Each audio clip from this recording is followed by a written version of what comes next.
now. As you see our thing pop up, just hit it. Go. All right, so we're actually going to start the show on YouTube with breaking news. The NBA's competition committee is considering penalizing flops with a technical foul free throw per Shams Charania. It may get a test run at the Summer League in July. Ooh, so sounds to me like LeBron might actually be retiring. If he retires, that's for sure getting instituted, right? 100%. That's exactly what it is. If he comes back, they'll be like, maybe one more year. Yeah. Yep. That's exactly what it is. Yep. We're gonna talk about LeBron a little bit later today, but I suppose we're probably ready to introduce the show. Mike, I assume you're ready. And Gabe, are you ready back there too? Are you coherent and able to function? Yes, I'm totally functional and everything's working. The confidence we have in the producer today is astounding. Ladies and gentlemen, welcome back to yet another episode of Glass Half Sports. I am one half of your hosting duties, Nicholas Huffman. As always, joined by my faithful co-host, Mike Mensing, who is about 48 hours away from his bachelor party. Are you hydrating and preparing appropriately? Yeah. Yeah? I drank 4 beers at Beer League last night. Beer League softball. So I am hydrating properly. Yeah, just like competitive hot dog eaters. Yeah. Eat a few days before. Okay. Right. Just getting ready. Okay, why don't you walk? Hold on a second. I hate to cut in here, but what do you mean bachelor party's coming in a couple days? Whose bachelor party? Mike's bachelor party. No, that's impossible. I would think I would go to Mike's bachelor party. I see him every week. Like, Hey, I spend more time. Okay. Let's see here. What was the text specifically? The text said... I'm sorry. It's hard for me to remember, Mike, because I'm in so much emotional pain. Save me, Mike. It's the least you can do after all the shit you've put me through with this wedding business. What you want? I got you McDonald's so we can put this behind us. I thought it was behind us, Gabe. Well, it was. I thought it was behind us, Gabe. Everything before this is behind us. But it's this wedding. New shit. It's wedding related, so it should be also behind us. But this is new stuff. I wasn't prepared for this. But it's related to the wedding situation. Just anyone out there who likes Mike, just don't get too close, okay? Because there's only oh my pain gosh! at Do we the end need of to it. start a GoFundMe for your emotional only trauma pain at the end of it? Jesus. All right. Christ. With that, It hurts so bad. we do have let a them big know? show for you guys today. We're going to be going through our Minnesota Sports Roundup as always, talking about NBA playoffs.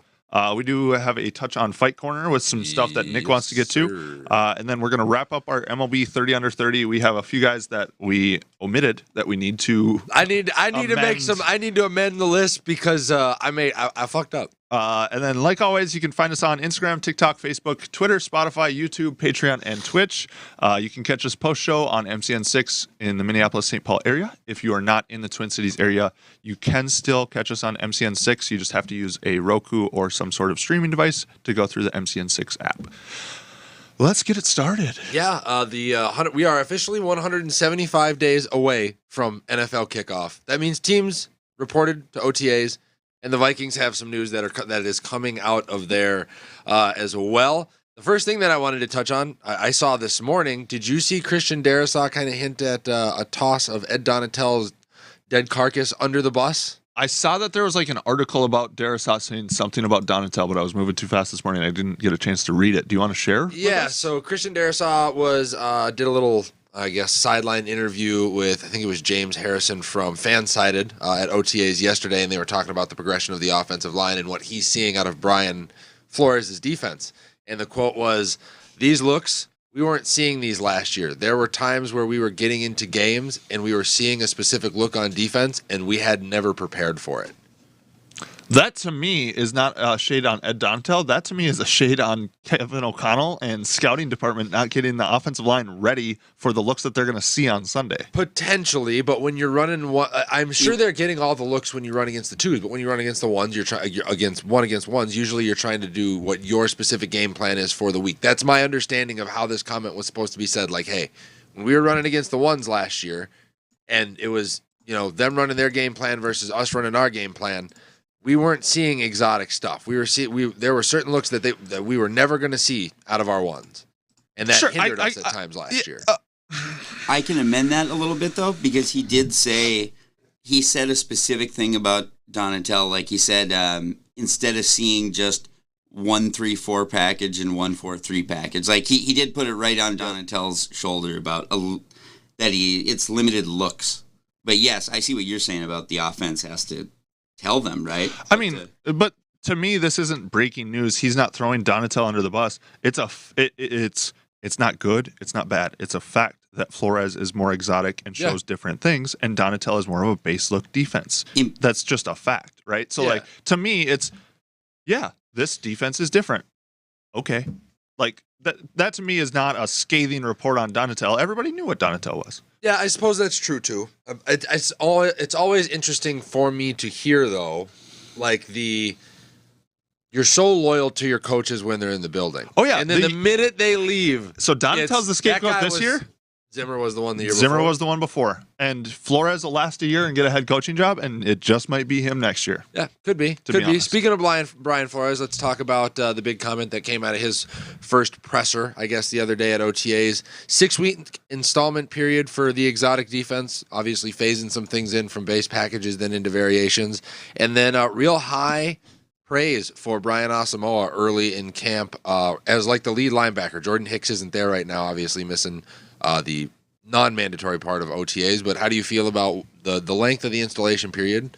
And then what do you think the ceiling for Brian Asamoah is in a defense like this? I think any sort of program that you're doing with more than one person needs to cater to those people in some sort of way, right? Absolutely. So, like, our public school system is terrible because it says this is the way to do it, and you have to conform to that way, right? Yeah. So he's going to be trying to train Brian Asamoah, who is going into his, second year in the NFL, third year in the NFL, the same way as Jordan Hicks, who's a 10-year vet. Yeah. That seems goofy to me. 6 weeks to put in a defense seems like a long time. It's a very complicated defense, but I get that. But, like, that's what I find concerning about it is that it's like a standardized scheme implementation, which, like, rookies aren't going to be as fast as veterans. Veterans are going to feel like this is probably too slow. Rookies are probably still going to be drowning. So, like, you're not really benefiting anybody by just doing it standardized like that. The Brian Asamoah comment, I'm not surprised at all, right? So, like, he came out of college as an extremely athletic inside linebacker that could cover sideline to sideline. He was the Eric Kendricks heir apparent. Yeah. It's good. It's not surprising, but it is good to hear that he is on the path that he should be on. Yeah, what I'll say. Yeah, and it always seems that the Vikings have, for the last couple of years, out of the young guys, they haven't drafted particularly well, but out of the young guys that they've had, there's always a guy that you can almost identify day one of camp and go, okay, we can see the momentum for a breakout year on this guy. Well, the Vikings have, for the last 15 to 20 years, always had a top 15 middle linebacker. Yeah. Right? You go from Henderson to Kendricks to who's next, it's going to be either Asamoah or Hicks filling in that role, and I truly see either one of them getting 100 tackles and leading the defense. Yeah, I could see that. So good things coming out of the defense. Are we concerned at all about the guys that have not showed up for OTAs? That's the next thing I want to get to. Right now, absentees are Harrison Smith, which was a little odd to me because he took the pay cut to come in and play with Brian Flores' defense. So it's a little. Do you find it odd that he's not there for the install? He's a 10-year vet that has ran 5 different defenses, I want to say. Okay. He knows defense. So, like, again, it's not going to take as long to teach Harrison Smith as it's going to take to teach Lewis Seen. Fair enough. Right? Like, the mandatory OTAs next week is going to say a lot more. Okay. If Harrison Smith is gone from that, that's a big red flag. Okay. Right? Fair enough. Same thing that goes for Jordan Hicks then, I would assume. And Danielle Hunter and Dalvin Cook and JJ.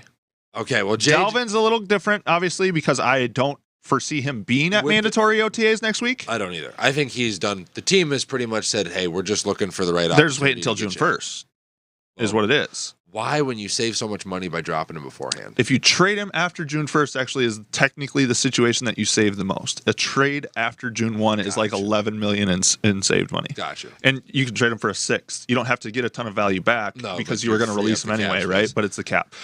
So that's what it is technically a trade after June 1 is how you save the most money on the Dalvin Cook deal. He will not be at mandatory OTAs next week. Yeah, I would agree. Harrison will, I would guess. Yep. JJ will, because I think they are working out the contract, but I think it's in good faith.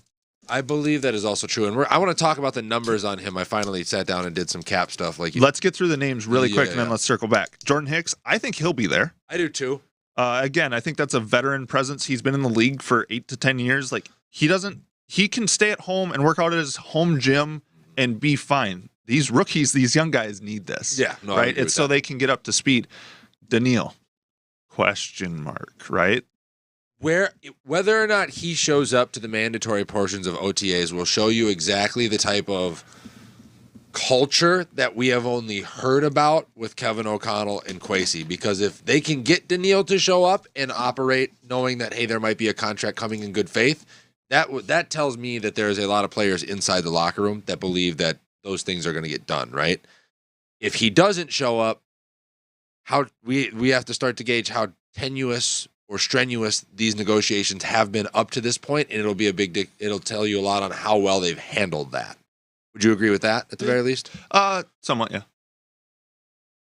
Let's circle back to JJ's contract really quick, and then Gabe has a couple questions for us about the Vikings, and then we'll move on. All right, so I was looking. A deal has to get done for JJ. 23 years old, guy's done nothing but set franchise records season over season and continue to better himself. And admittedly, the team has been in a better situation with him than without him. Right now, there are some inconsistent games that I know people are concerned about, but at 23 years old, he's probably looking to be the highest paid receiver in the NFL. As of right now, here are the three big numbers that everybody wants their contract based around, right? Highest guaranteed right now for wide receivers belongs to A.J. Brown, who got $56 million of his $100 million guaranteed when he re-signed with the Eagles. Okay. Highest average annual value, Tyreek Hill has $30 million. And highest total value, non-guaranteed and incentives included, is Devontae Adams at $140. So you're probably looking to get two of the three for JJ, probably not all three. And I think if you do, and I want your opinion on this, I looked at it, you do a 6-year deal, you get it done before camp with 2 void years on the back end, which would be 8 years, which would take him to 31. You can go $56 million signing bonus, $155 million in, whatever you choose for guaranteed. Incentive or whatever. Yep, for contract value, which gives you $211 million over 8 years. Surprisingly enough, keeping his cap number at an average of $26.11 million over 8 years. Technically, you have a 9th year if you want to shift money into his rookie 5th-year option this year and continue to spread load the cap hit. Thoughts on a deal like that? I want to make it very clear. Okay. What my thoughts are on that. He is worth it. Yes. But in 2 years, we will not have a quarterback. True. True. So, is he worth being one of the highest paid? That's what that is what it is, right? Yeah. So, Justin Jefferson is electric and so fun to watch, and I love him as a Viking fan. And yes, he is worth being the highest paid receiver in the NFL. We can't afford to do it because we won't have anybody throwing him the ball in 2 years. Who's it going to be? Do we believe that much in Jaron Hall? Not yet. That's my worry, man, is if you have him around for 8 years, taking in 26.1.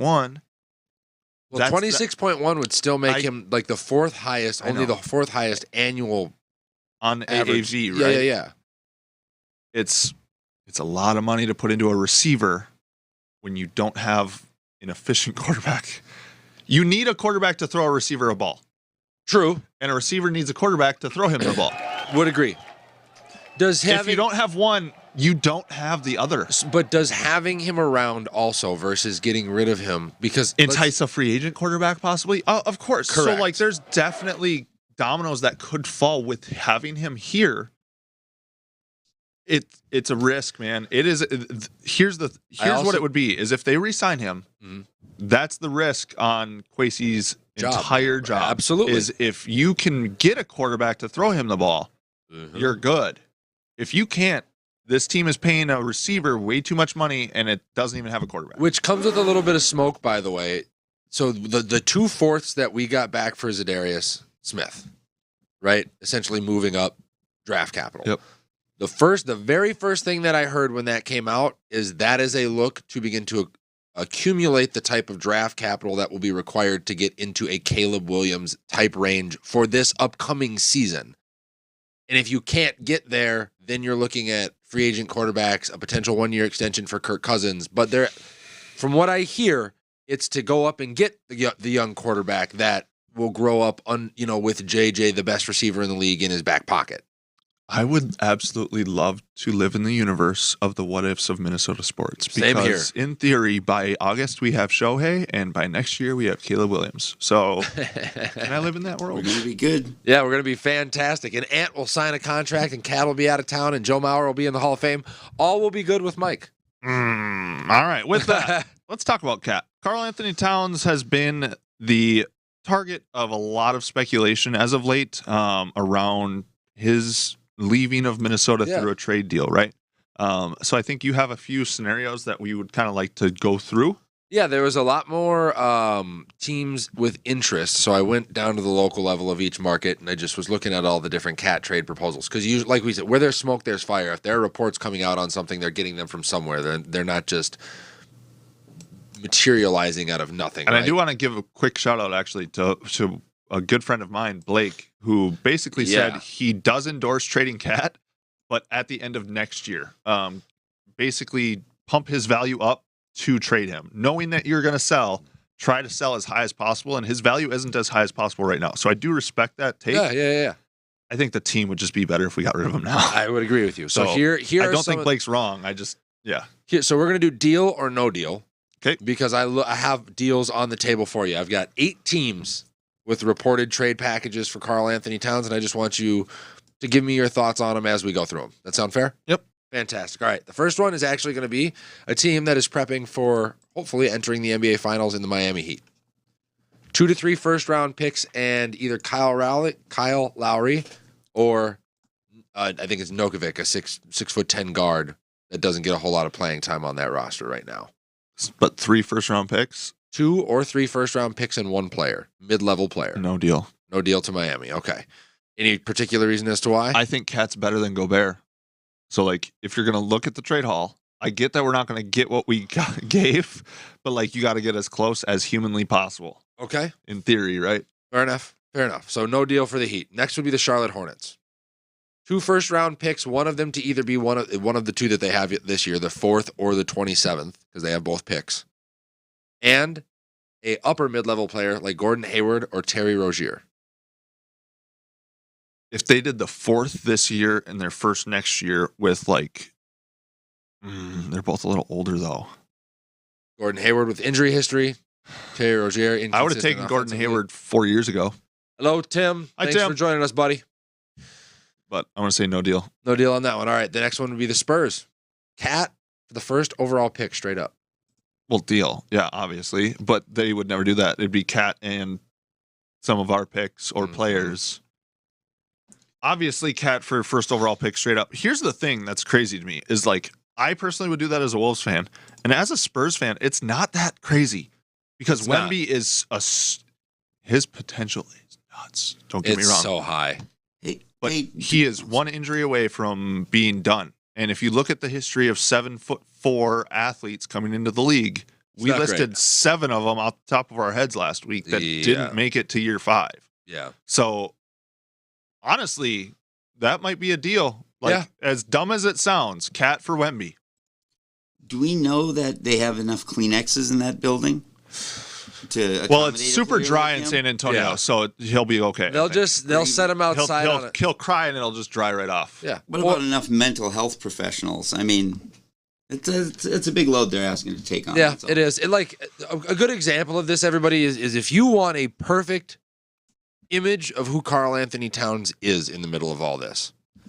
He went on Podcast with P the other day. I think I sent you and Gabe the link on this. And they asked him immediately about the Jimmy Butler situation. And Cat is the first player that has come out and said anything about that situation that is different from what everybody else has said about how that day went down. And there have been 50 different storylines on it in the last couple of months. Because Jimmy has finally opened up about it. Jeff Teague has told a story. There's some other... Jeff Teague too, man. Damn. Yep, so there was a lot of people that have told this story. For Cat to come out and pretty much say, I don't know a whole lot about it, and then spin some yarn that isn't accurate with what anybody else has said, should tell you, this guy is so situationally and emotionally unaware.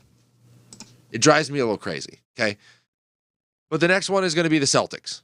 Now, this one is a little bit different deal because there's a little bit of pressure in Boston, I think, to blow this thing up if they can't get back to the finals this year, especially with the way that they've performed. Oh, they're not getting back. They're not getting back. Cat, Kyle Anderson, and 2 2s for Jaylen Brown, Danilo Gallinari, and Patrick Pritchard. Why the fuck would they want a 2-2? Get Joe Mauer off the I'll sit screen. down now. Say it again. So it's Cat, Anderson, and 2 2s Yep. for Jaylen Brown, Danilo Gallinari, and Pritchard. Yep. I think Jaylen Brown would be a really good pairing with Anthony Edwards. That's probably the closest to a deal that I've come. Well, Okay. I mean, the Spurs one is a deal.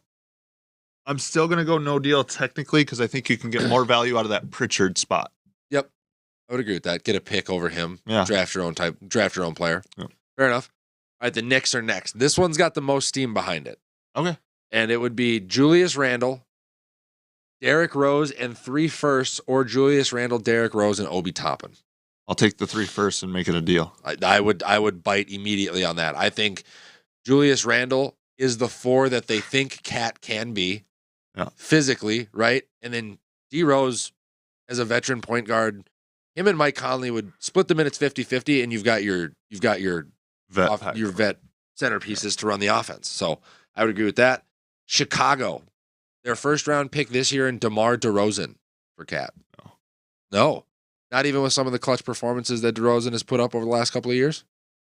But he's 33 now? Yeah, I was going to say 34? 31. So, yeah, no. Okay, Warriors. Jordan Poole, Gary Payton.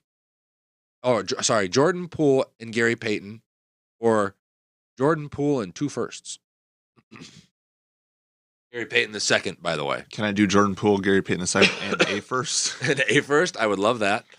But I think that one's a very interesting scenario. That one's pretty close, too. I like Gary. If you could get both of those players, you've got your spot-up shooter for drive and kick from Ant. Gary Payton the second is a great defender, which we need, right? And then any type of draft capital on top of that's icing on the cake. Cat is an extremely talented basketball player, but because of the way he plays the game at times, I think part of any trade that you do with him is just the addition by subtraction of getting him out of the locker. I would agree with you. So I would agree with you. Yeah. Last one from the Blazers. This is another one that would make the top 3. Has got a lot of steam behind it. The number 3 pick, Anthony Simons and Yusuf Nurkic. I've actually seen that one the most, and I'm gonna say deal on that, dude. I would too. I would pull the trigger there. I like Nurkic actually a lot. He's not an all-star, but he's a super stable player that it seems like he's always playing. Yep. Right? He's not missing 52 games a year. Correct. So and Anthony Simons he's a sniper, man. Yep. And then you get the number 3 overall pick. Which turns into what? Scotty Henderson at this point? Scoot Henderson? Scooty? Scoot. So, all right. So we've got like 3 potential landing spots for Cat. Is this something you actually see happening? To be honest, if he goes anywhere, I think it's going to be Portland. That's the one I've been seeing the most about. I don't, like you said, when there's smoke, there's fire. Cat will be leaving. Maybe not this offseason, but he will not be finishing his career with the Wolves. I can tell you that, especially with the Gobert thing that's going on.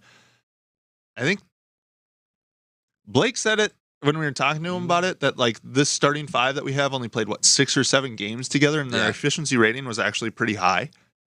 It's just you had 82 shots to play together. Yeah. And you only played together 7 times. That's the story of that starting 5, is they couldn't stay healthy. So I don't know if you continuously just give them more and more shots to try to play together. Well, then if you just say availability is the best ability and I need somebody else. Word to the wise, don't become the Brooklyn Nets. That was the Brooklyn Nets problem. It's exactly what the Nets went through, right? So they did it for 3 years, basically. And with wasted 3 years. Yeah, because they were supposed to be amazing together, but they never got together. So, that's the gamble that the Wolves are facing is, do you basically just say, no, we are a pretty good team? Because on paper, this is a good roster. Yeah. But can you stay healthy and actually hit the hardwood? Nope. So with that, let's transition over to Twins teaser. Yeah. California. How did our game go this week? 2-4 over the road trip, so not as great as we would have liked. We stole the first game from the Angels. Yeah, I said 4-2. I know for one of my points, right? No, that you had 2 player statistical ones, and you got 2 points this week. I did. Screw you. Let's go. And then we got the first game from the Angels and the last game from the Giants. We had the opportunity to take 2 more of those games in the middle of each of those series. Didn't Pagan give up a granny? Yep. And then Griffin Jacks continues his slow crawl through the month of May, which has been really tough to watch. So luckily enough, the rest of the division hasn't really caught us when you slip up like this. But I'm pretty sure the entirety of the AL East is ahead of us. Yes. Again. Yep. Again. Yep. So some ground to make up for sure. Luckily enough, Carlos Correa does seem to be coming around over the last 15 games. He's hitting 286. I think he has 10 base hits, a homer, 5 doubles, and a couple of RBIs. So maybe he is truly just rounding into form as the weather gets warmer. And then we've still got good pitching. So what are your thoughts on the week that was and the week that is to come? I mean, you're sitting at 26 and 24, right? Yeah. You're a 500 ball club. I don't know, man.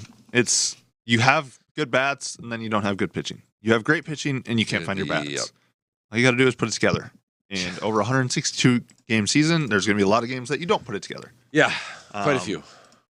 Keep the morale up. You're playing decent baseball. You're not playing bad baseball. So No, you're not. Just keep playing. Keep playing baseball. We'll be there Saturday. That'll be a fun game. Yep, that's right. If you see me and Mike walking around, feel free to buy this man a beer. It is his bachelor party. Oh, yep. So, yeah. What are your thoughts all I on what are your thoughts on the upcoming series? Obviously, you got the Blue Jays and the Astros. Kind of a playoff stretch. yeah, Looking stretch for the team with some guys down too. So you're really going to get to see the depth and the consistency of our pitching staff and our bullpen. That is for sure. It would be really fun to win 3 of them. Yeah, I would. Like you said, this is playoff type baseball, right? Yeah. We get the Blue Jays at home. Astros on the road. Yes. Is that right? Correct. Who is pitching for these? We don't Ryan, know the again? projected starters. Okay. Joe Ryan will have a start. I think Sonny Gray will likely get 2. Pablo Lopez will likely get 2. Okay. So both of those guys, by the way, still playing their asses off. Joe Ryan picks up his 7th win, and his WHIP is below 1. And Sonny Gray has a 1.82 ERA, which is absurd. So literally all the bats need to do is wake up just a little bit. In either one of those guys taking the bump, and you're winning 2 out of every 5 games, right? Yeah, 100%. Yeah. So it looks like. So I just looked it up. Friday, it looks like. So there's no game today. Nope. So Friday the 26th, Blue Jays have Kevin Gossman on the mound. He's 2-3 with a 3.14 ERA, but he is a pretty good starting pitcher. So Yes, he is. the stat line doesn't really tell the story there. And then we have Louis Varland starting for us, 2-0, 4.18 ERA. Louis Varland has been pretty good. His performance out in against the Angels was admirable. So correct me if I'm wrong, but the Blue Jays are a power right-handed lineup Correct. with a righty on the mound that should be beneficial for Louis. Yeah. On Saturday, we will see in person Chris Bassett take the mound for the Blue Jays, 5-3, 3.03 ERA, versus Pablo Lopez, Ooh, it'll be fun to see him 2-3, live. 3.9 ERA.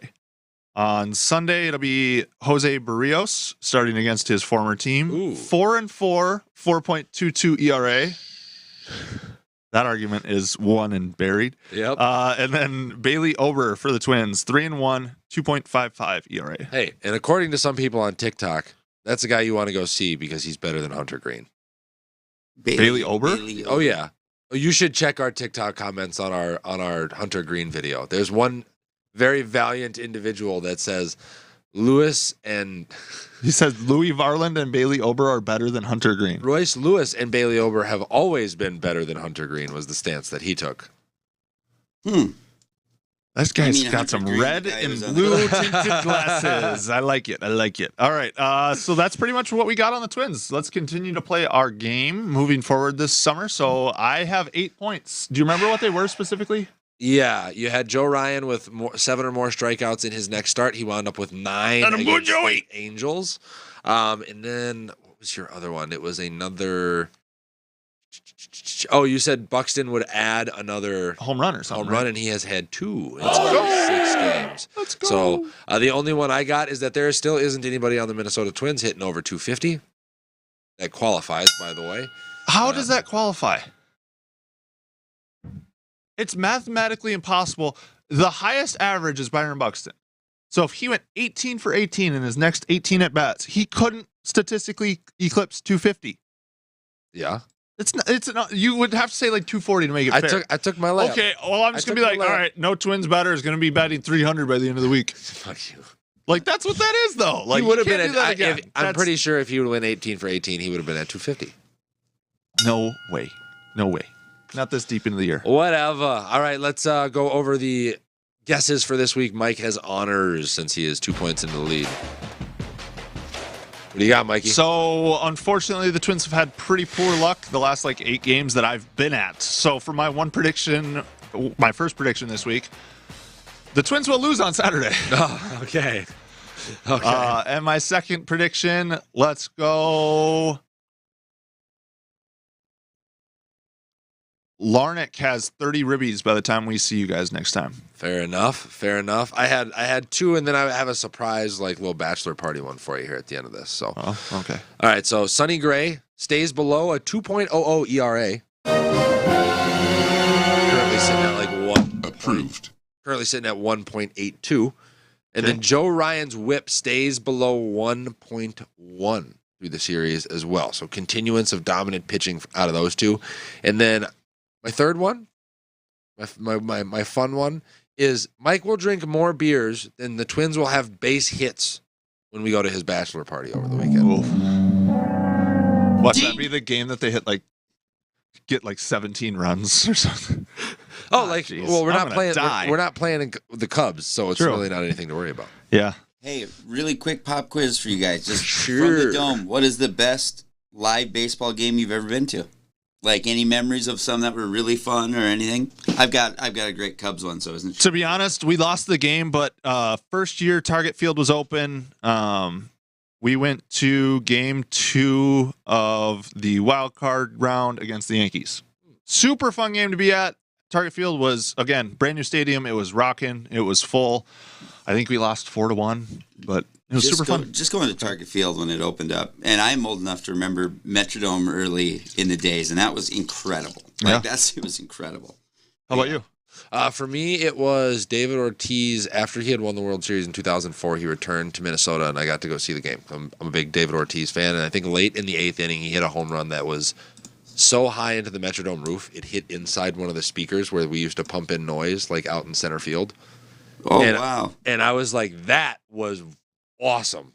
Gabe, you got one? Yeah. I was at, you guys might even remember this, even though it was a sort of meaningless game, but Carlos Zambrano was pitching against the Padres. It was a game that was kind of famous because Derek Lee charged the mound, and there was a full, true bench-clearing brawl where guys are trying to smoke each other, Yeah. But Zambrano had a no-hitter going through, I believe, into the 9th, and then it got broke up with, 1 out. Ugh. And there was we're drinking at Wrigley Field. I was annihilated.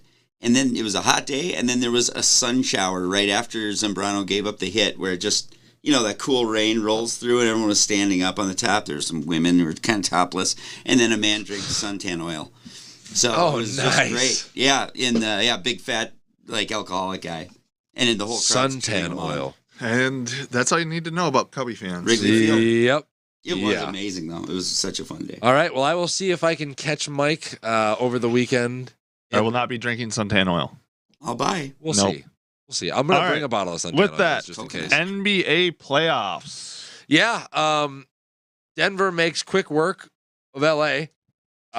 Ridiculously quick work, sweeps them right out of the building, and the Lakers really don't sound like they didn't even feel like they stood much of a fighting chance in this series. Do you want to try that again? Try it one more time. Just from the top. I really wouldn't. I really don't want to. The Lakers didn't feel like they had a studying. Yeah. The Lakers didn't have a shot. Yeah. It was pretty bad. Jamal Murray and Jokic turned them into ragdolls pretty much the entire series. That's the thing about that Denver lineup, though, is it's not just Jamal Murray and Nikola Jokic. Yeah. They have Michael Porter Jr. Michael Porter Jr. They have Aaron Gordon was he was the one in Orlando for 5 years. Let's not forget who Aaron Gordon is either. Yeah. That is a good fucking team. And honestly, it's kind of nice to see the Nuggets sweep them because now the Timberwolves have their little moral victory for the playoff, this year is we didn't get swept by the Western Conference finalists. Yeah. We took a game off. We did better than the Lakers. Yeah. So my immediate question to you is, we're going to have to talk about LeBron. We're going to have to talk about LeBron because now he is so desperate for attention that after 15 years of posturing, I'm sticking around to play with my kid. I'm sticking around to play with my kid. Stop asking me questions about retirement. I'm sticking around to play with my kid. Even when his kid wasn't ranked, now his kid is a year away from being eligible for the NBA draft, and he gets swept out of the series, and he goes, "Oh, when it comes to the future of basketball, I don't know. We got some things." But then he turns around and says that he's better than 90 to 95% of the league still. So listen to me, LeBron. We have all caught on to your shit. We know that this is just your way to leverage yourself out of LA, so that way wherever your kid lands to play, you can go as well. You're not anywhere near retirement, and the games are not funny. I just really hope his kid goes like not funny. Like the games that he's playing are not. It's not hysterical. It's not noteworthy. It's not anything. It's just fucking desperate cry for attention. With somebody yesterday that if LeBron is like, let's say he's still in Cleveland and has 3 rings, Hall of Famer, great guy, and I'm a huge fan of him. Yep. Like he's, I know this is not some breaking news here, but it's like. He is like pathologically addicted to attention. Oh, it's so bad. To try to create this drama around yourself every year. You're already the most famous guy in the fucking world almost. Yeah. And you need to just make everything a thing. I'm going to do it. Can you imagine just traveling back? Notice no one did that special ever again. Like, yeah. The next year there wasn't the next, whatever big guy doing that. It's like, because it was awful. Well, you know what Michael did when he came back out of retirement? He sent a fax. He sent a fax, and it was 2 words. He didn't call a press conference. That's the difference. Because guys that are really about like the love of the game and the pursuit of championships and greatness, they don't need the storyline. The storyline will come. Yeah, exactly. This just reminds me of I read Sports Illustrated a long time ago when LeBron was probably 3rd year in, though. Yeah. And the writer pointed out how he'd be walking with his posse in the casino, and he would be air dribbling the ball and doing, like, fake moves and, like, and it's like, yeah, dude, we know you're LeBron James. Yeah. You're already the 7-foot tall, like, whatever, with a posse around him. Yeah. But that's crazy. I give him credit. Everybody's like, well, he's never made a mistake in his career. Okay. True. Awesome. The guy has, as a role model. These are the mistakes that he's made, though. But the mistakes that he's made are the ones that nobody wants to talk about, which is the fact that he has inflated his entire career by a storyline. Like, it's ridiculous. We're talking about how much better, like, LeBron might be than Michael. Guys, LeBron is 4 for 10 in the NBA Finals, and it took him an additional 6 years of play to pass Michael in scoring because Michael ain't played for no 21 goddamn years. And you better believe that if Michael had the advancement of medical technology and the ability that LeBron has to put $1 million into his body every year, that Michael would have played for 21 years. Yeah, can we be, let's be super honest. Okay. Michael did everything that LeBron did. Smoking, drinking, gambling, and not getting enough sleep in a shorter window of time. Yeah. How many stories have you seen just on reels alone about Jordan playing 36 holes before some little playoff game? Yeah. And it really does. I've heard honestly 3 or 4 of those, and it's and they're pivotal games, and he dropped it on them, and it's wow, that's really impressive. Yeah. The argument that I will always go back to is kind of the hypothetical argument that can't be won, but it's LeBron doesn't play that game 6 if he's throwing up hours before. He doesn't. LeBron doesn't come back the same after getting battered by the Pistons in the late 80s the way that Michael did. No, you watched him fold up. All the things that Michael was able to do and conquer, I don't think LeBron could. And of course, it's a hypothetical argument. It's my opinion. You can tell me I'm wrong. But it's really going to be difficult for you to convince me that I'm wrong as well, if that makes sense. Yes. I just can't put Shaq, LeBron, those guys in the true great categories, even though they absolutely could be, just because when you're such a physical freak, it How does talented diminish are it you? a little bit. Yeah, for me. They're super talented, of course. But Jordan, he was really almost a regular-sized guy. 6'6", 250? They say 6'6", but man, 6'5", 250? Yeah, I feel like he's 6'4", but yeah. Yeah. Yeah, no, I would agree with you. So that's the Western Conference Finals, so we'll follow the LeBron. And unfortunately, let's say this. the Nuggets are the team to talk about. It's not about LeBron. We had to do it because that's what everybody else is doing. Yeah. Because, LeBron is probably a top 5 player of all time. But the story... Give the man a little bit of respect. The storyline here is how good this Denver Nuggets team is, and they're going to win the finals. Jokic and I'll tell you right now, I don't think it goes past 5. It depends. Maybe 6, but it's definitely not a 7-game series. My worry is, have they been sitting for too long at this point? Because they're going to have 9 days before they play their first NBA finals. Yeah, and they're giving their you heard what they're doing, right? Mm-hmm. They're giving the entire organization, coaches, trainers, everybody, 2 days off. Oh, I like that. Like they're the best team in the NBA. Yeah. Like by far. I'm sorry. They're not worried. I wouldn't be worried. You have the number 1 seed in the East falling to the number 8 seed. And I understand that the Heat aren't a true 8 seed because of how poorly they started off the year. But talent-wise, they're maybe a 4 or 5 seed. Yeah. And again, the Nuggets are the best team in the NBA. I don't see how the Heat even consider matching up against the Nuggets. Yeah, if And yes, I'm not talking about the Celtics at all. Good for you for winning the game. Yeah, that was going to be my point exactly. Don't let us get one. You're not the Red Sox. It's not 2004. Sorry. That was the dumbest reference ever. Yeah. Listen, and all Miami needs to do is just keep the mentality of, okay, who the fuck cares? They keep won the one. foot on the throat. Yeah. Like, you saw how quickly that Celtics, they're a team full of cats at this point. They break emotionally so quickly. So quickly.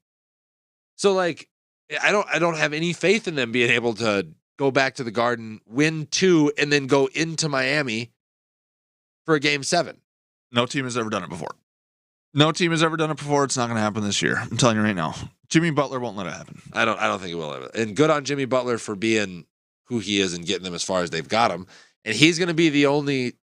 See, like if LeBron does what Jimmy Butler is doing this year, every year, which he has the talent and capability of doing, it's much more impressive. Absolutely. So, absolutely. Heat will continue to dismantle the Celtics. I'm going to say the Celtics do win another game, but I'm going to say the Heat close them out in 6, and then we're going to go Heat Nuggets finals preview. I got Nuggets in 5. Ooh, I'm going to take Heat in 7. Oh my God! Do you want to bet on that? Yes. $1? Yep. All right. Let us know what you guys think about the NBA finals preview, what is going to happen in the Eastern Conference finals, and let us know what you think about LeBron getting swept, because I really enjoyed that. Bum! He's a bum. This is going to be a little bit more of a Nick and Gabe segment. We're going to pivot to Fight Corner. Yeah. Gabe, a little bit of a robbery this weekend? No. Haney versus Loma took place. Goddamn right. Sorry. Yeah, I was going to say controversial, unanimous decision, actually. Unanimously shitty decision. Is that what we want to call it? Unanimously shitty decision? It went to decision, huh? I didn't know that. And it fell unanimously one way, and everybody was like, what the fuck? Oh, really? Yeah. Yeah. Like Loma won the fight, but Haney... At worst, it should have been a draw. Really? Yeah. Oh, yeah. Oh, yeah. I mean, Didn't you both want Loma to win, though? Yeah. So do you think that's bias at all? Yeah. Haney is the younger... No. You wanted Loma to win. Yeah. So do you think you're biased at all by saying that it was a robbery? We'll put the clips up on the screen. Just know that every exchange that I put on screen, it was 12 rounds of that. Okay. And fair enough. And like quite genuinely, I came away from it going, okay, Haney might be the better technical fighter eventually. Haney there's a lot of upside to his game. But Loma was the better boxer on that given night. Like I feel like he won each individual exchange almost. Are there any articles about the robbery or anything? Yeah. Here, I'm putting it up. I'm just kind of preening your head because you keep changing your altitude by about fucking 6 inches. And it's making me fucking nuts. No, here, I got it coming right Gabe's perfectionism is just like eating him alive sometimes in the back. Does. Yeah, sometimes it does. But so Haney came out in the first, 6 rounds, Nick? Yeah. He was marshaling the action he was hitting with some super solid body blows. Yeah. Heavy fucking hooks to the body. And I was impressed by that. I didn't realize that Loma was susceptible to that, I guess. Yeah. because it was like 6 in a row or something like I mean, spread throughout the rounds. Yep. So But- thus far, okay. But this was all Loma. Like, he imposed his will, let's say, from the 4th round on. Yeah. And even like when he wasn't in the first Oh 4, shit. Yes. a lot of that was because that's his process to get there. Yeah. He's got to watch. He's got to like download them and do his thing. In the end, there's a point where like Haney like looks like you're looking into the eyes of a boy. Like he's out of ideas. He feels completely overwhelmed and outmatched, and yeah. And he'll never be the technical fighter that Loma will be, but he is very good and he's very smart. But I mean, to me, that's what. If Loma wasn't that much smaller, Nick, he would have knocked him out. He would have knocked him out. Any bigger, and Loma would have knocked him out. I mean, Haney was a lot bigger than him tonight. That night, I thought it looked. So here's how I describe the fight, Mike. Rounds 1 through 6, you could argue that Haney won them by pointing up Loma. You could argue that. But from rounds 7 through the end of the fight, well, through everything but the last couple of minutes of the last round, Loma bludgeoned Devin Haney. I found an article. And was playing with him. Yeah. Like, I mean, truly having his way. Lomachenko's manager said they plan to appeal the decision. Quote, the biggest robbery in the daylight. Haney's team got Christmas and summer, Aegis Klimas said. We're going to appeal this decision. Those judges, they do not understand how the boxers are working hard. I guarantee we're not going to let that go. We want to show there has to be justice. Yeah. Yeah. I mean, Lomachenko left the arena crying. Yes, he did.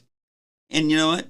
It was a manly cry. It was. And it was? Yeah, it was. It was fun. Whatever. Like it was more tears rolling down the face than crying. Yeah, you know how like when you sob here and you run out of the studio, like how there's snot rolling down. Yeah, how that's super childish cry. It's the opposite of that. Opposite of that. Okay, yeah, gotcha. One solitary tear rolling down his chiseled face. That's actually, I wish I could pull that off. I'll practice again today when I leave, but Lord knows you'll cry. Yeah, of course. I have to leave you, Gabe. And this is one of the things that I wanted to bring up to Nick is as I was watching this, it's not that I think when I say a robbery, it's because it should have been Loma or a draw at worst. Oh, right? yeah, I would agree. I would agree. Like I can see how a judge can sort of fuck this up. And I heard Max Kellerman said the best solution that I've ever heard. And I guess I didn't even hear his entire one, but he made the point that it's the point system in boxing. It's not even the judges that are so bad. It's the point system. Right. Because, they're going to miss some. So, but when you blow someone out, it's 10-9. And when you barely touch them one more time, it's 10-9. Yeah, because the 10-8 tell the story. Yeah, because the 10-8 is almost impossible to give out unless you've got a knockdown. So if you put in some half points or whatever, and just that can make a giant swing and get a lot. Yeah. I almost feel like, I wish there was a way to widen the parameters of what a draw really is. Yeah. I'd like to see just a little bit more, just because a draw just goes on to a rematch, whereas contractually these wins and losses they matter for rematch clauses and stuff like that. No, I totally agree with you. So yeah, that's kind of my thing. And what sucked is that they knew what the fuck happened. Yep. And they immediately dismissed any rematch with Loma. Like, nope. We're not getting back in there with that guy because we're going to lose. Right. So that makes it tough. Now, from one super fight to the other, we did get the official announcement of Bud Crawford versus Errol Spence, which is going to be happening July 29th. I'm not going to get we'll cover it as we get closer. We've got a couple of boxing personalities here in the Twin Cities now that we could probably bring through to talk about what is easily going to be the best fight since Manny Pacquiao versus Floyd Mayweather. Hey, please, can we live stream that? How about this? I'm going to throw this out on air production meeting. Okay. You can dismiss it if you want. We talk about it later. We could get the room upstairs, the big room, and they have a projector, so it'd be like watching it movie theater size. Sure. And we could live stream, we could just do a live stream party kind of thing. Yeah, we could think about it. I think that's something that we could do. That's going to be the biggest fight of the last decade for sure. We could get a bunch of people there. Yeah, absolutely. It'd be cool. So I think that's really cool that they finally got that done. I was actually quite worried that the decision that happened, because this was another super fight, right? That poor judging was going to lead boxers who are trying to protect the O a little bit to go, I'm not doing this if I can get robbed like that. You know what I mean? So I'm glad to see that the deal still got done off the back of this robbery, as Gabe called it. So that one we'll cover as we get a little bit closer. And then I wanted to break down this Francis Ngannou, the Predator PPL contract bullshit nightmare mess that he has created that ruffled just about every feather in the MMA industry as time went on. I was surprised by the amount of people that were like, "Yep, that was 10 steps in the wrong direction." Really? Yes. That's what you took away from this? Absolutely.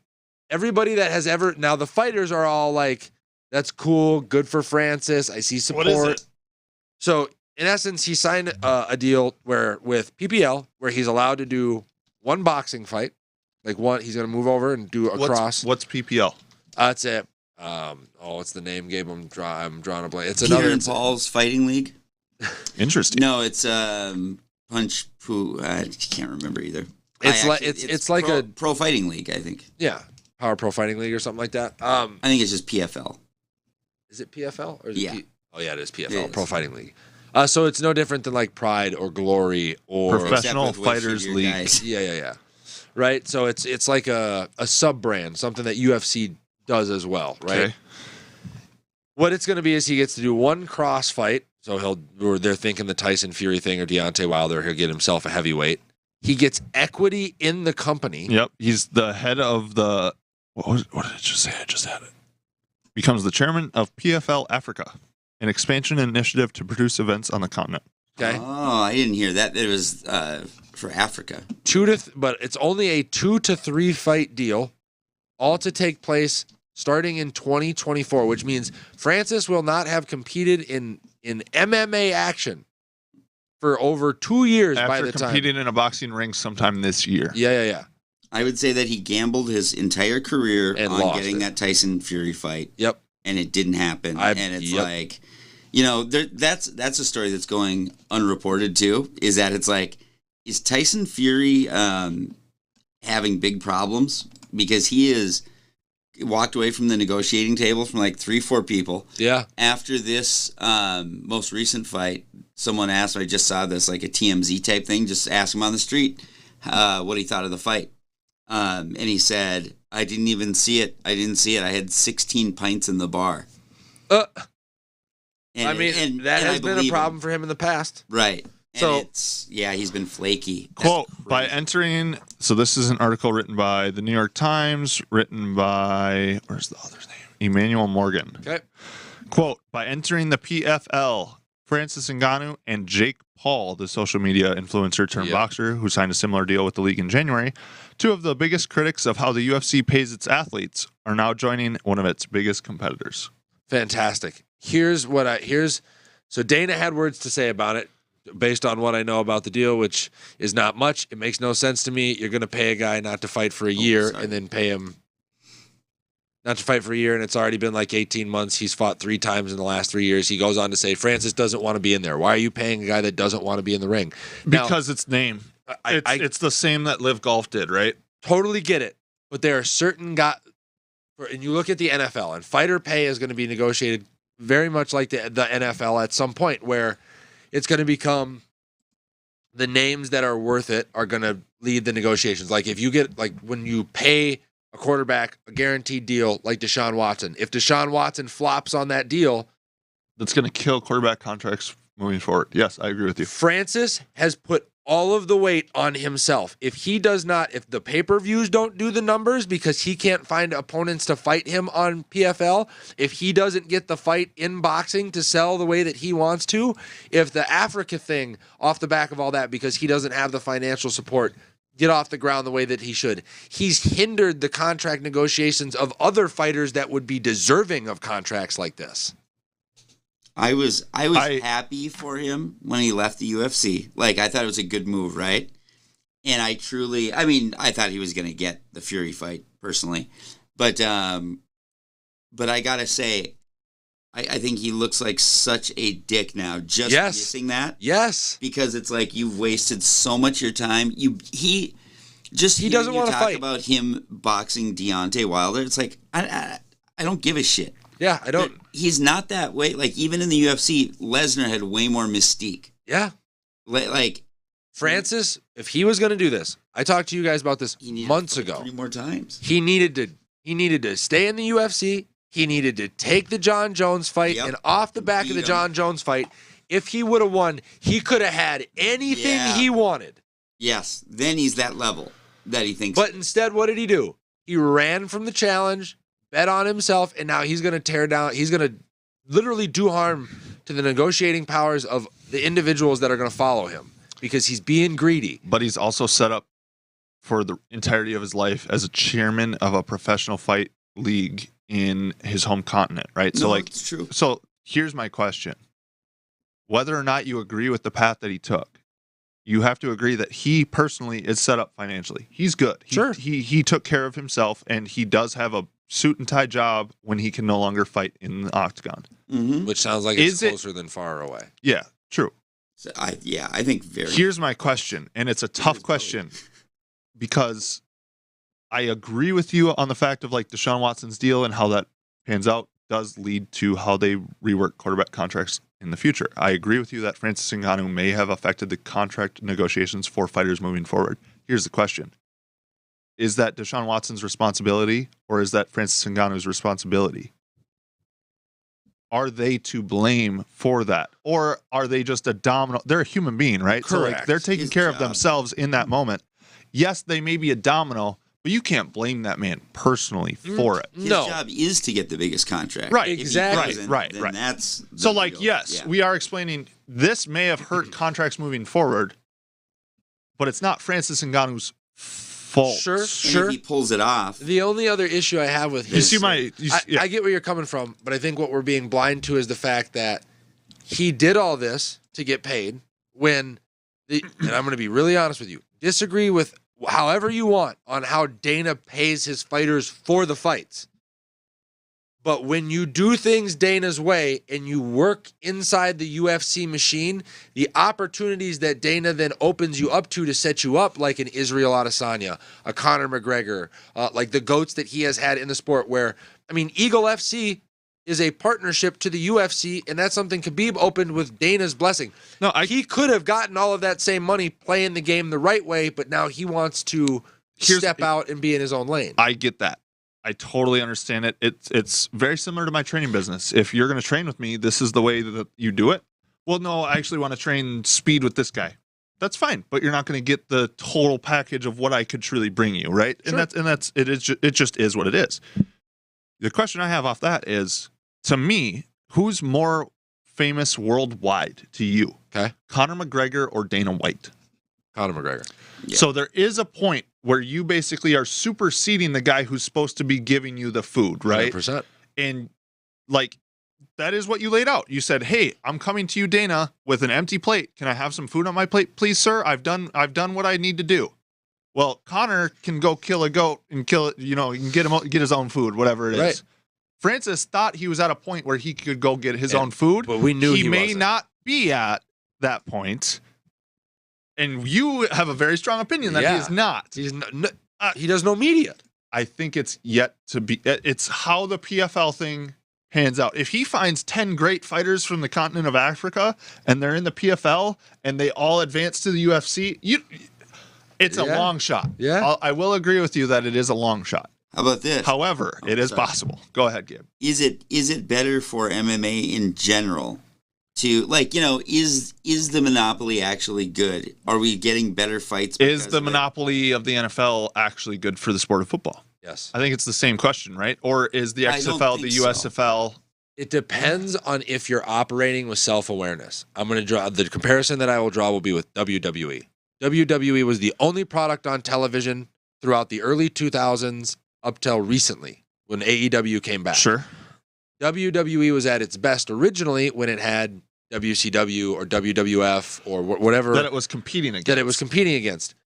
But then it became complacent. Now, because it was a monopoly. Because it was a monopoly. Now, as long as you can avoid being complacent, which means that a lot of has to do with the man you have at the controls, which is Dana White, who built this thing up to what it is, and the tentacles that you give it, yes, the monopoly can be good because as long as everything is actually a funnel.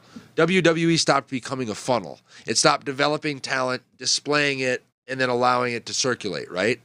Precisely. UFC with tough, with the Contender Series, with all of the PIs that they're putting up in Mexico and all of these different places, their monopoly is developing a true funnel. So I think they're okay. The NFL doesn't have that. They don't have a G League. They don't have a minor league. They don't. So I could see college football. Right. So here's another thing that I've personally experienced watching the UFC and like having been a bigger fan at times. Sure. American Idol season 44 is not as important to me as American Idol season 1. Sure. Tough season 1. Like, who wins that is a lot more vital and important and probably noteworthy in the public eye versus Tough 44. Tough 31, Conor McGregor and Michael Chandler will kick off this week. And they're purposely bringing back Conor McGregor because they understand that the pool of fighters that they have underneath are not getting the same eyes that they were 25 seasons ago, right? Yeah. So, like, that to me is what the UFC is truly struggling with, is their fight. Like, you get excited about cards, and I totally respect it. Yeah. I have not been super ecstatic about a UFC card since, God, Anderson Silva was on those cards type thing. Like, it's been a while since that big, huge name of that. Like, I don't know. I'm just not as impressed with the names coming through. And I think that's probably on the UFC for marketing those big names as they come through. They're going to, I mean...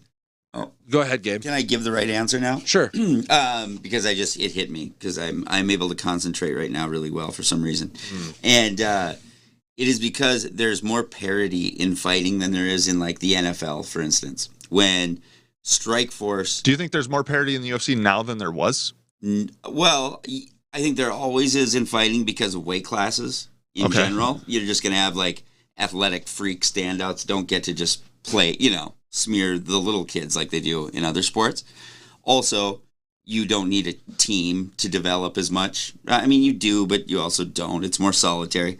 But the big thing is like people from Strikeforce still come to the UFC and become champions. Yep. People like they do come from all over and still do it. So I think diversity of experience. We all know that Dana has favorites. Oh yeah, he gets just like Vince McMahon. Like they buy into people, and all of a sudden we got to watch like. Sugar Shane was going to get pushed to the moon. Now, I think I'm eating crow, and he's a good fighter. Thank you. Like a truly really good fighter. But it's like we were going to see him for 10 more fights, no matter regardless. What. Yeah. And I don't know that because that's taking someone else's spot. At the same time, though, you have to balance that against even if that guy isn't who you think he is. The eyeballs that he draws in are going to be good for whoever else you put on that card around him. You know what I mean? So, like, you have to have that balance or you become PFL. And hey, we've got great talent over here. Okay, where's the pizzazz that's drawn anybody in? And that's why multiple leagues, I think, are good for fighting. It is because, first of all, I think the fighters can keep lower. It'll be good for everyone. Dana's going to have to compete more. Yeah. And you're going to see more short contracts where they can fight around anyway, I think. So we'll see. Or they're going to be forced to buy them up. And for PFL, that was a brilliant business move because now UFC will acquire them or something and they'll make a I think it was a brilliant business move by both PFL and Francis Ngannou, if I'm being honest. I think it was. I think you made a great for point, the individuals. Mike, for the individuals, yes. For the company, they're like, hey, we've got a name we haven't had. I agree with you there. And for Francis, he got paid. He's got a career for the rest of his life. And he probably doesn't give a shit about fighting. We always assume everyone wants to be Muhammad Ali. So actually, that's something that I heard recently. Actually, thank you, Gabe. The amount of professional athletes that don't actually care about their sport is staggering. Oh, yeah. There was like a new article. They were talking about it on the radio the other day, too. An NBA guy just said that he believes 50% of the people care. Uh-huh. Can you imagine that? Like, we all assume that they all want to be, they're all champions, dying to be Kobe. But no. Like, 50% of them show up with a lunch pail, just doing their job, and then they go home. I've had multiple Vikings in this studio. One of them was Trey Waynes. So I don't mind saying this because he's out of the league now, and he was very open about it. I tried to ask him about Viking stuff.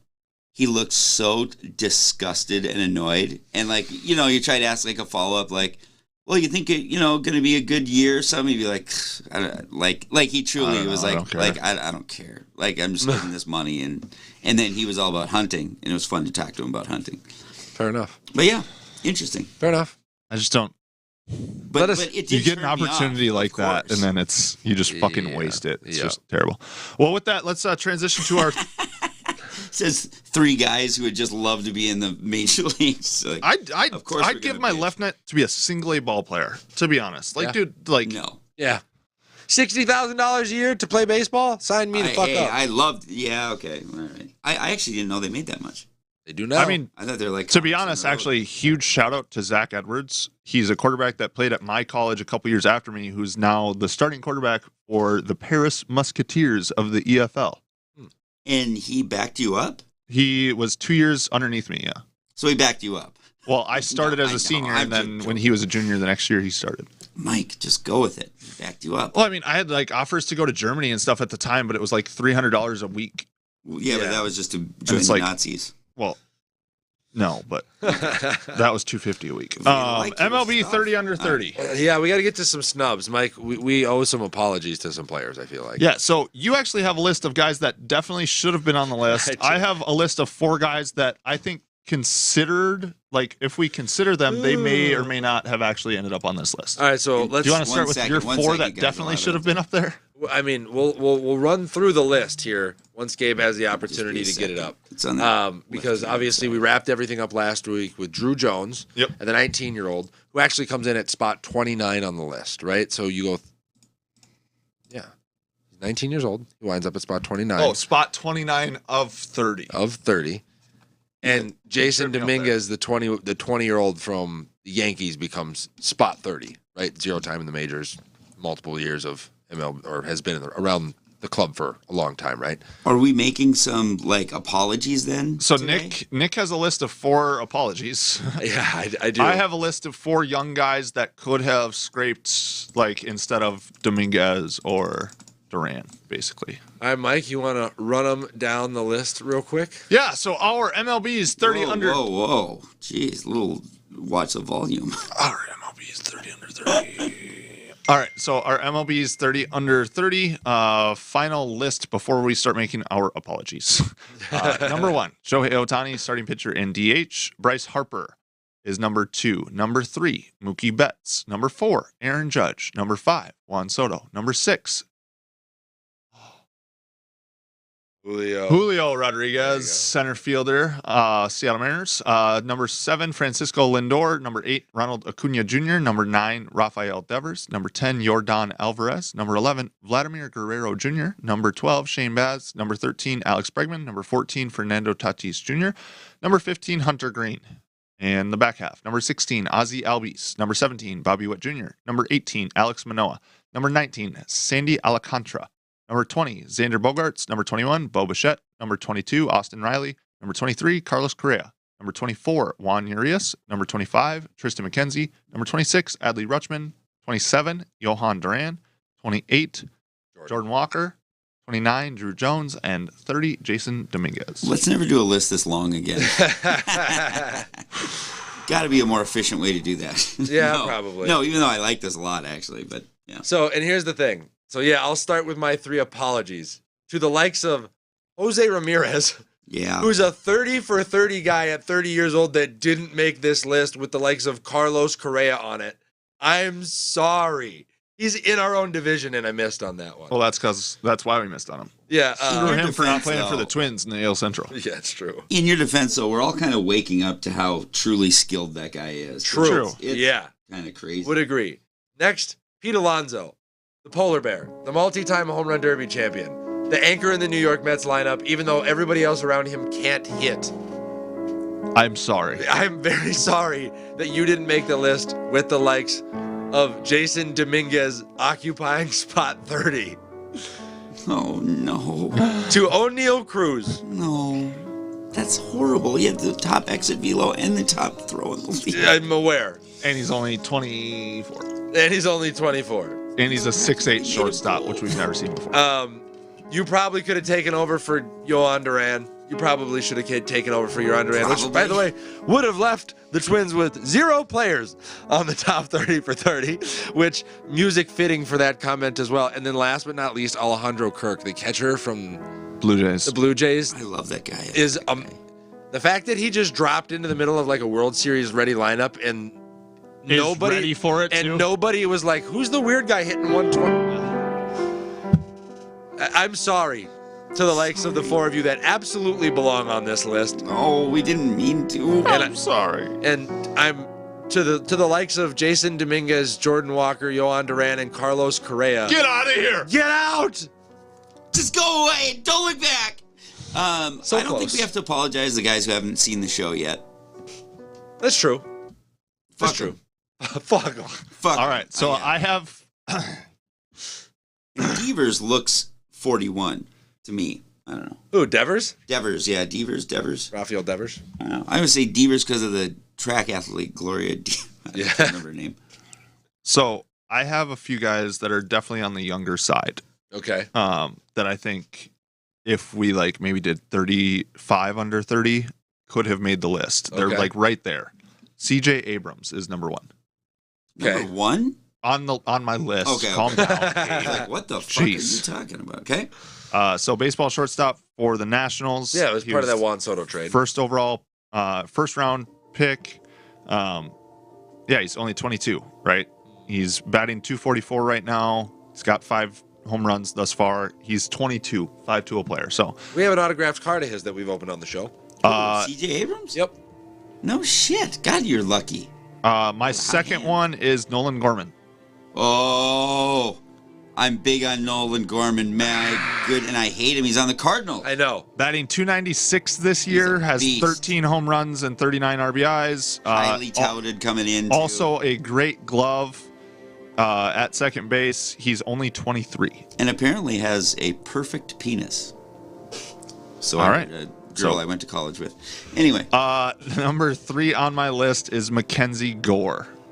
Yeah, that's a good one. The left-handed starting pitcher for the Nats is only 24. Let's see his stats thus far. There's this another year. guy that was involved in that Juan Soto trade.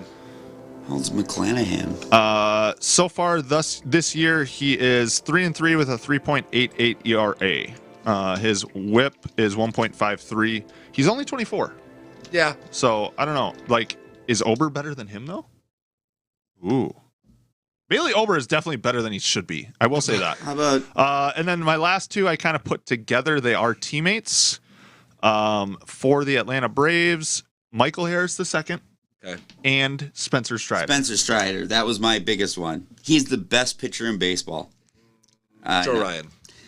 Well, okay, put it this way. If you But could have Spencer one of them, Strider is which one would you definitely take? up there as Yeah, one of the he best is. pitchers in baseball, and he's only 24, He's right? incredible. Watch he is incredible. By the end of this year, I wouldn't be surprised if we look at him over the likes of like a Tristan McKenzie or a Juan Urias. Or, Already do. You know what I mean? I want to see him put it together for an entire season, is what I'm saying. Oh, sure, Like, sure. show But me his you are an stuff- ace. Right now, I think he's good. He's better than Mark Pryor. And I got to watch the Mark Pryor carry Not Wood right thing. now though. He's 4-2 Yes, this I'm saying season. when he He's came in the 4-2 league. this season. He's got a 2.97 ERA. His WHIP Look at is his K per 1.04. His K's. K per 9. Well, I don't have his K per 9 in front of me, but I can It's do like the math quick. 15. He's got 97 strikeouts in 57 innings. It's like 15 per 9. 15. Ks per walk though, 4.6 Ks per walk, which is fucking insane too. Yeah. It- But, but here's the thing.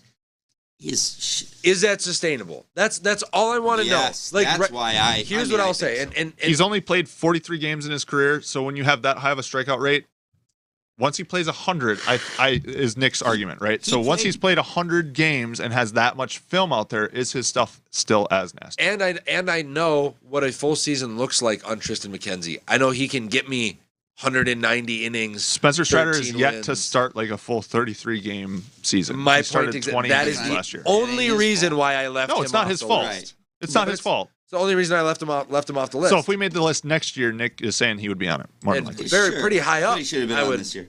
I would But- admit it as well. So those are Only my because- 5 guys that I could have made an argument for those younger guys coming up. So me and Mike, what we will do is we will retreat back at the end of this week's show. We will drop some and add some names via debate, and we will post the official the final MLB 30 under 30 next week on social media. That sound good to everybody? I can't throw in a name or two here, real quick. Who you got? Throw in a name or two. I got Shane McClanahan. Okay. Is he on there? Arguably the other best pitcher in baseball. Shane McClanahan for the Rays. Rays, yes. 26. He's 8-0 so far this year. 1.97 ERA. He's insane. And his stuff. Are you insane. Okay, but he's 26, and is this the first year he's been in the league? No, but he had injuries. Like, this is his first, like, real shot at it. 2022, he was 12-8, 2.54 ERA. 2021, 10-6, 3.43 ERA. So he's, like, vastly improving year over year. Like, yeah, and he's been dealing with, like, issues that he's had. So if he keeps that up for the remainder of this year, when we do this list next year, I have tangible evidence that he would be an arm worthy of being on the list. But you also have to take into account when we do something like this, how many other 26-year-olds are on this list already? I thought we were doing Devers, it about Jordan this Alvarez. Already. No. This is body of work to include things to come. This is why I was so passionate, because I've been watching these guys all year, and I'm like, these guys are so heads and shoulders above. But the other name I want to throw out that I think is a little overlooked. I don't know his age, but I'm assuming he's under 30. Randy Arozarena. Yeah, that's another name. I believe he is 27. I can't believe batting .305 so far this season. This year. But go through all of his, he's near the top in doubles, total bases. 2022, he hit 263, had 89 ribbies. We have an autographed jersey and then remember him as well. You do? Yep. Did you pull that out of a baseball card pack too? Smart ass. I did. What? And then also remember how he came on the scene in the playoffs. Yeah. Right? So it's like, he's got some pedigree too. But, yeah. I mean, I know he's coming on late. I know he's not. And that's the thing, right? I'm not fighting for that he's one. He's 28. Is he really? Yeah. And so it's tough to make. Yeah. You only got. So compare him to Shohei. Yeah, compare him to Correa. Well, okay, how does J-Rod feel Jordan Alvarez. Just because he has such a small sample size, you know. Well, he's a home run derby champion. He anchored that lineup and got them back into the playoffs for the first time in a long time last year. Oh, and if I think he's an awesome talent. He's only 22. Yeah, right. 22. And I think he's an awesome talent. I'm just saying that it's like that's why he sits fifth or sixth on the list. But I think that's too high, probably. If we're doing body of work, because as of right now, he's looking terrible. But it's not just body of work. We did body of work plus potential things to come. Mm-hmm. Right? You would assume. I mean, they've got him for 14 years. McClanahan is 26 and has only made 30 starts. Mike, tell that motherfucker what happens when you assume. You make an ass out of me and you. Oh, really? Yeah. I actually thought you were going to say something else, but okay. You know what me and you should do? Wrap the show. You do it. Ladies and gentlemen, thanks for tuning in to yet another episode of Glass Half Sports. Let us know what your thoughts are on anybody else we may have left off the MLB 30 under 30 list. And why don't you head on down into the comment section and let us know what, series you'd like us to do next. Football, baseball, basketball. We can do career reviews. We can do 30 under 30 lists. A little bit more stationary segment for me and Mike. We like to debate some older sports stuff as well. Make sure you tune in next week to get a recap on just how well Mike's bachelor party went, because I'm sure we'll have some stories and hopefully a couple of pictures. It'll be mostly of the back of Gabe's head because he's chauffeur service for the evening. But is my girlfriend coming with you guys? Yeah, she is. I thought she had plans. But Mike, anything for the folks before we let them go this week to watch their sports? Watch your sports. Stay safe. Take care. Have fun. Have fun. Fucking assholes. I was saying, hold on. Here it comes.